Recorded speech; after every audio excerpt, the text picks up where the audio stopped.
귀하고 아름다운 찬양 진심으로 감사합니다. 이 사순절 절기에 우리가 꼭 한번 부르고 싶은 찬양, 우리 시온성가대가 불러주신 줄로 믿습니다. 주님의 손에 우리의 손을 포개고 주님의 발에 우리의 발을 포개면 우리가 어떻게 됩니까?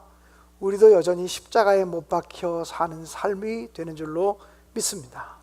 사순절 두 번째 주일입니다. 주님을 정말 더 많이 배워가고 주님을 더 많이 닮아가는 사순절이 되시기를 바랍니다. 주님은 십자가를 지시기 전 유대인들의 강한 도전과 모함을 받으셨습니다. 오늘 성경 본문에 보면 바리새인들과 헤롯 당원들이 예수님을 함께 찾아와서 질문합니다. 여러분, 그런데 바리새인들과 헤롯 당원들은 하나 될래야 하나 될 수 없는 사람들입니다. 왜냐하면 바리새인들은 반로마적인 성향을 가지고 있었고 헤롯 당원들은 친로마적인 성향을 가지고 있었기 때문에 정치적인 성향이 아주 정반대예요. 그래서 세금을 바치는 문제에 있어서도 바리새인들은 로마에 세금을 바치는 것이 옳지 않다고 생각했던 사람들이고 헤롯 당원들은 로마에 세금을 바치는 것이 옳다고 생각했던 사람들입니다. 우리도 일본의 식민 통치를 받았던 적이 있습니다만 바리새인들과 헤롯 당원들이 하나가 되었다는 말은 마치 친일파와 애국 독립운동가들이 하나가 되었다는 말과 똑같은 말이니 이게 정말 어려운 일 아니겠습니까? 그런데 이 바리새인과 헤롯 당원들이 예수님을 찾아와서 질문합니다. 이 사람들의 모습을 보면 선한 일에 하나 되지 아니하고 악한 일을 위해서 하나 되고 의기투합하는 모습을 보이고 있습니다. 사람이라고 하는 존재가 선한 일을 도모하는 데는 잘 하나 되지 못하고 오히려 악한 일을 할 때는 하나 되는 모습을 가질 때가 참 많습니다. 하나님의 교회를 세워가는 일에는 하나 되지 못하고 하나님의 교회를 허물어내는 일에는 하나가 될 때가 얼마나 많은지 모릅니다. 사람을 높여주고 칭찬하는 일에는 하나 되지 못하고 사람을 끄잡아내리고 비판하고 정죄하는 일에는 너무나 쉽게 하나가 되는 인간의 죄성을 보게 된다라고 하는 사실입니다. 사랑하는 여러분, 저는 이 사순절 기간 동안에 우리 신앙의 사람들이 악한 일에 자기 사적인 욕심 때문에 의기투합하지 않게 하옵소서 이렇게 기도하시게 되기를 주님의 이름으로 간절히 축복합니다. 바리새인들과 헤롯 당원들이 예수님을 말로 책잡으려고 왔다고 했습니다. 그리고 그들은 질문하기를 세금을 가이사에게 바치는 것이 옳습니까? 옳지 않습니까? 우리가 세금을 가이사에게 바치리까 말리까? 이렇게 질문했습니다. 가이사는 로마 황제를 말합니다. 우리가 세금을 로마 황제에게 바쳐야 됩니까? 바치지 말아야 됩니까? 바치는 것이 옳습니까? 옳지 않습니까? 라고 물었다는 것입니다. 이 질문은 굉장한 함정을 가지고 있습니다. 만약 예수님께서 로마의 세금을 바치라고 말한다면, 세금을 바치라고 말한다면 바리새인들이 일어나서 예수님은 유대 민족을 반역하는 사람이다, 매국노라고 몰아갔을 것입니다. 만약에 예수님께서 세금을 바치지 말라고 또 말했다면 로마의 실정법을 어기고 있는 사람이라고 얘기하면서 헤롯 당원들이 고발했을 것입니다. 그러니까 예수님께서 어떻게 대답을 하시든 간에 올무에 걸릴 수밖에 없도록 해놓고 질문을 했다는 것이죠. 그런데 예수님께서는 그 질문을 받으시고서 이렇게 말씀하셨습니다. 너희가 로마의 세금으로 바치는 데나리온 하나를 가지고 오라. 당시 데나리온은 로마의 세금을 바치기 위해서 만들어진 화폐였습니다. 로마가 식민 통치하는 나라들은 남자들은 14살부터 여자들은 12살부터 65세까지 해마다 인두세를 내야만 했습니다. 한 사람당 한 데나리온의 인두세를 내야만 했었습니다. 그래서 열심당원들 같은 사람들은 로마에 세금 바치는 것을 반대하면서 혁명을 일으킨 적도 있었고, 유대인들이 많이 동조하고 있었고, 바리새인들도 암묵적으로 세금을 바치긴 하지만 할 수만 있다면 세금을 바치지 않아야 된다고 하는데 동조하고 있는 그룹들이었습니다. 그런데 예수께서 데나리온 하나를 가져오라고 그렇게 말하자 그들이 데나리온을 가지고 왔습니다. 로마의 화폐입니다. 예수께서 묻습니다. 이 데나리온에 누구의 초상, 누구의 형상이 그려져 있느냐? 그리고 누구의 글이 쓰여져 있느냐? 그러자 그들이 말합니다. 가이사의 초상. 가이사란 로마 황제의 초상인데 당시 로마 황제가 티베리우스입니다. 티베리우스 황제의 초상이 그려져 있습니다. 그리고 가이사, 로마 황제는 우리의 제사장이요 크신 왕이라고 써있는 그 글자를 이야기했습니다.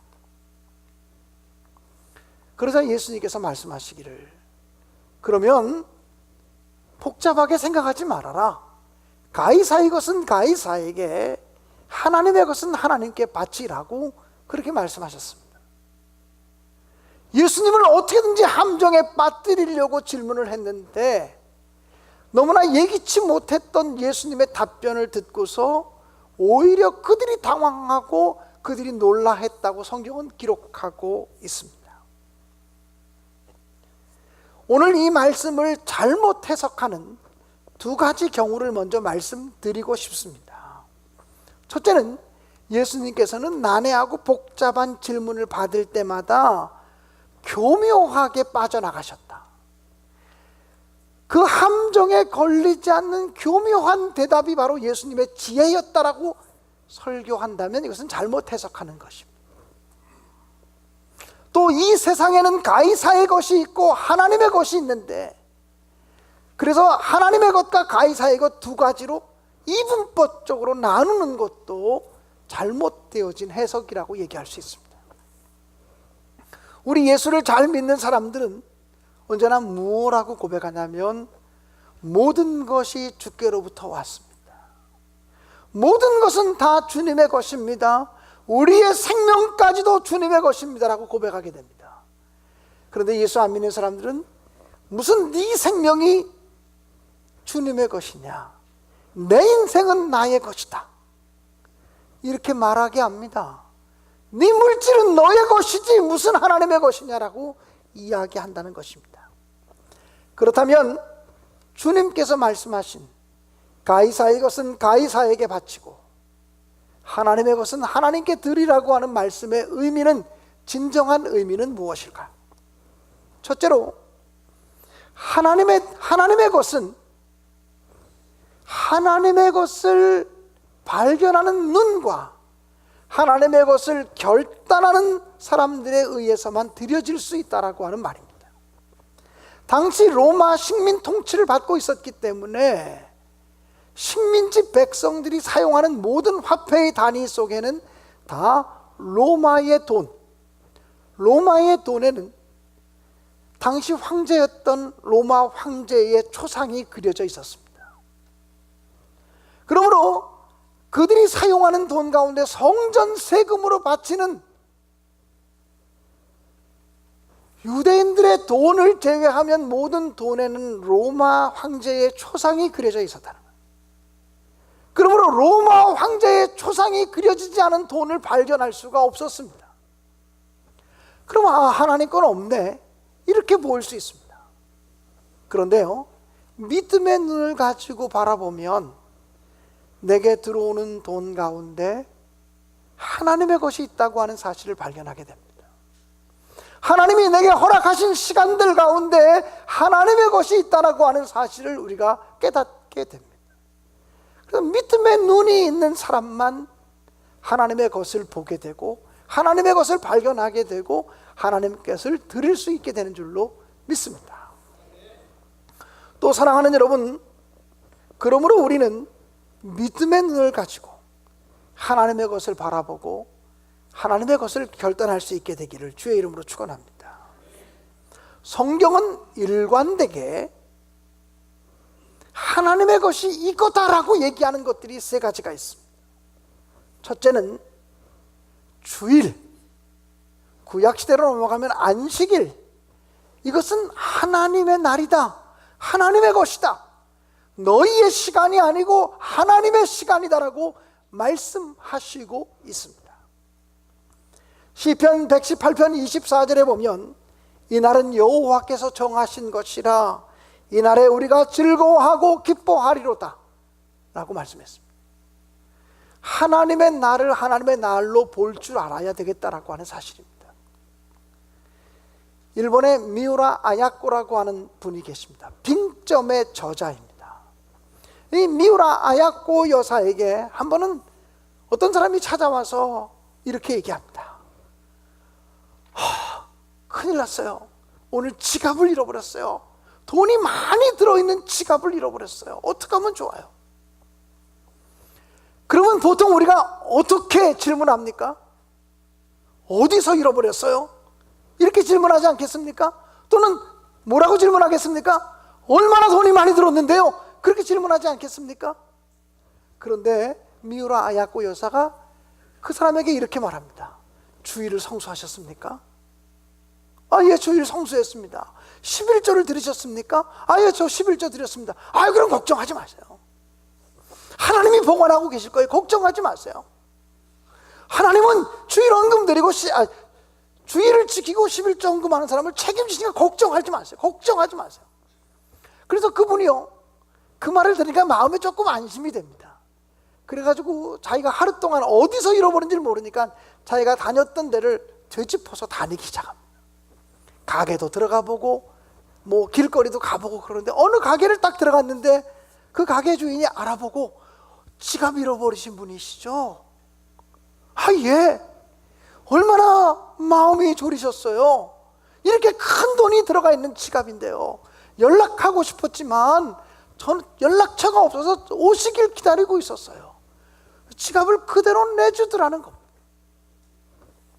여러분, 우리가 주일을 내 날로 여기지 않고 하나님의 날로 여기는 믿음이 생겨지기를 간절히 바랍니다. 또 성경은 첫 열매가 하나님의 것이다라고 말합니다. 이스라엘 백성들이 애굽에서 출애굽했을 때 10번째 재앙은 첫 번째 것들의 죽음이었습니다. 근데 첫 번째 것들이 죽음을 당할 때 하나님은 이스라엘 백성들을 죽이지 않았어요. 이스라엘 백성들을 죽이지 않고서 하나님은 뭐라고 말씀하셨냐면 그 대신에 너희의 첫 것들은 다 내 것이다, 첫 번째 것은 내 것이다 라고 말했어요. 그때부터 이스라엘 백성들은 첫 열매를 하나님께 드리고 첫 자식을 하나님께 드리는 첫 번째 것을 하나님께 봉헌하는 신앙을 갖게 되었다는 것이죠. 그래서 하나님은 언제나 너희의 첫 것, 가장 귀중하다고 여기는 첫 것은 내 것이다, 이렇게 말씀하시는 거예요. 또 성경에 보면 11조는 내 것이다 라고 이렇게 말씀하세요. 말라기서에 보면 너희는 내게로 돌아오라, 내게로 돌아오라 하고 선지자가 외쳐요. 그러니까 이스라엘 백성들이 묻기를 우리가 어떻게 하나님께로 돌아가리까? 우리가 어떻게 하나님께로 돌아가야 되겠습니까? 그때 이렇게 말씀하시죠. 사람이 어찌 하나님의 것을 도적질하겠느냐? 그러나 너희는 나의 것을 도적질하고도 말하기를 우리가 어떻게 주의 것을 도적질하였나이까 하는도다. 이는 곧 11조와 헌물이라. 11조와 감사의 예물을 드리는 것이 하나님께로 돌아가는 방법이다, 이렇게 설명하고 있는 거예요. 왜냐하면 사람은 다 물질에 대한 욕심이 있고 물질에 대한 사모하는 마음이 있어요. 저도 돈 좋아해요. 여러분, 세상에 귀신 중에 제일 무서운 귀신이 돈 귀신이에요. 아십니까? 달걀 귀신 이런 것들이, 부뚜막 귀신 이런 것들이 무서운 게 아니라 돈 귀신이 가장 무섭습니다. 한번 여러분 이상한 질문 하나 드려볼게요. 여러분은 얼마쯤 돈을 드리면 남편하고 이혼하시겠습니까? 얼마쯤 주면 부인하고 이혼할 수 있겠습니까? 아니, 목사님 뭐 이런 질문을 다 하시나? 조금 오래됐습니다만 SBS에서 그것이 알고 싶다라고 하는 프로그램 아시죠? 그것이 지금도 아마 할 거예요. 김상중 씨가 하는 프로그램인데, 그것이 알고 싶다 700회 특집 프로그램으로 돈 나라 사람 나라라는 제목으로 2주간 특별 연속 방송을 한 적이 있었습니다. 그때 30대에서부터 50대 사람들 744명에게 얼마를 주면 가족과 단절하시겠냐고 물었습니다. 이것은요, 부부끼리 헤어지겠느냐가 아니라 얼마쯤 생기면 부모하고도 연을 끊고 지내겠느냐, 얼마쯤 돈을 주면 자식하고도 연을 끊고 지낼 수 있겠느냐라고 물어본 거예요. 부부보다 더하죠. 그랬더니요, 10억쯤 주면 50.8%가 가족들하고도 연을 끊고 지낼 수 있다고 얘기했어요. 여러분, 옆에 다 무서운 사람들이 지금 앉아 계신 거예요. 그저 10억쯤만 주면 나 죽을 때까지 먹고 살 정도 되니까 내 부모 안 만나고 내 형제 자매 안 만나고 내 부부 헤어지고 살 수 있다. 이게 50.8%예요. 캔사스 주립대학에서 4,500쌍의 대상으로 해서 부부가 이혼으로 나아가는 갈등의 가장 큰 원인이 무엇인지를 조사를 했어요. 부부가 이혼할 때 제일 큰 원인이 뭐 같아요? 보통은요, 성격 차이가 나서 이렇게 얘기해요. 근데 이 성격 차이라고 하는 것은요, 대외용 멘트예요. 복잡한 사정을 설명하기가 어려우니까 성격 차가 나서 결국은 헤어졌습니다라고 말하는 거죠. 자녀 교육 때문에 헤어지기도 해요. 시댁 문제 때문에 헤어지기도 해요. 요즘 젊은 사람들 같으면 성적 취향이 다르기 때문에 헤어진다고 얘기하기도 해요. 근데 결국은 4,500쌍을 대상으로 조사해 보니까 돈 때문에 헤어지는 게 가장 많다는 거예요.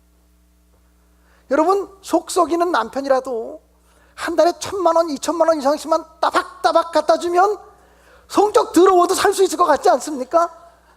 이게 보통 우리들이 가지고 있는 마음이에요. 여러분, 사람이라는 게 그렇게 복잡하지 않아요. 돈만 있으면 다 해결된다는 마음이 우리의 마음속 기저에 있어요. 주의 종된 저의 마음속 기저에도, 이 밑바닥에도 돈만 있으면 되지라는 마음이 있어요. 지금 성전을 건축하고 있는 시기인데 돈이 모자란다, 이런 마음 때문에 제 마음이 산란해질 때가 얼마나 많은지 몰라요. 이거 어떡하지, 이런 마음이 들 때가 얼마나 많은지 몰라요. 교인들 앞에서는 걱정 마시오 그러지만 제 마음속에는 매달 이 통장에 잔고를 헤아리는 마음들이 얼마나 많은지 몰라요. 죄송합니다. 목사가 이 정도밖에 안 돼서 정말 죄송하다는 생각을 가질 때가 있어요. 그런데 여러분, 우리가 이 돈에 대한 애착 때문에 주일이 하나님의 것이고 첫열매가 하나님의 것이고 11조가 하나님의 것이라고 성경이 선포해도 우리는 지키지 못해요. 왜? 내가 내 삶의 책임자가 되고 내가 내 삶의 주인이 되어야 된다는 생각 때문에 그렇죠. 그런 명령에 순종하는 것은 바로 우리 주님이 주인이시고 우리 주님이 왕이시라는 고백이 없이는 불가능하다는 거죠. 주인 대신 예수님이 나를 책임지시고 왕 대신 주님이 나를 책임진다는 믿음이 없이는 불가능하다는 것입니다.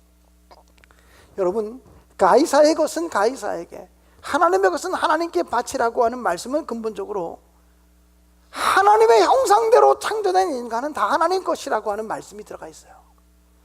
가이사의 형상이 들어간 것이 가이사의 것이라면, 하나님의 형상대로 창조되어진 인간은 하나님의 것이다. 창세기에 보면 인간은 하나님의 형상대로 만들어졌어요. 다른 짐승이나 다른 동물과 다르게 우리는 하나님의 형상대로 창조되어진 존재들이에요.